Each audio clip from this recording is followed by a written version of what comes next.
Okay, so I started organizing my record collection. I mean, they helped pay for the house. They needed to be treated a little better than they were. Shout out to my man D for making it happen. Good dude. As you're going through records, you start to remember the records and the stories that go along with them. And one of the records I'll never forget is this one. This is the very first Wu-Tang 12-inch on Wu-Tang Records before they were signed. I remember getting a call from my guy Kelly Wu. That's him on the left. He was the editor of the Gavin rap chart.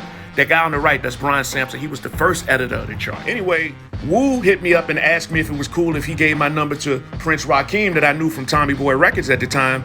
And he wanted to talk about a new project that he was working on. And this was when I was working at WDCE over there at the University of Richmond. Used to be up on the 3rd floor. Shout out to them. All right, so a couple days go by and I get a message on my answering machine from RZA. By the way, for my young folks, this is an answering machine. This is how people used to leave messages for you.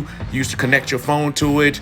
I won't get into the mechanics of it. Side note, back then I had the dopest answering machine message because the good folks over at Tommy Boy Records, shout out to Al B. Ragusa, sent me a customized De La Soul answering machine message.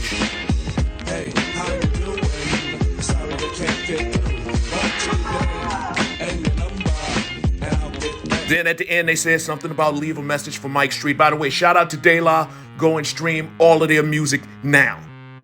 So pretty much RZA was just calling to get feedback on the record, see what I thought about it. It was actually more of a let me thank you in advance because this record is crazy type of call. All right, so a few months go by, the record is crazy, Ghost is wearing the mask, and they signed to Loud Records. So I get a call from my guy Fade over at Loud Records. He's saying that Wu-Tang and the Alcoholics are going to be performing in Richmond at Ivory's Uptown Lounge and wanted to know if I wanted to be on the guest list for that. All right, so me, Skills, Bender, Kalanji, maybe BY, roll up to the spot. Show was crazy. After the show, I had a chance to chop it up with RZA. There was an issue between Skills and Old Dirty, but I'm going to let him tell that story one day.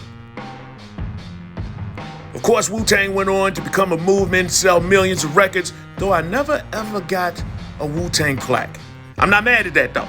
I got plenty of Wu wear, plus I still own the original Loud Records Wu-Tang hoodie.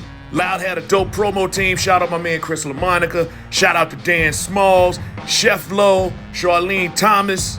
And I think that's all I'm gonna say about that. Good time.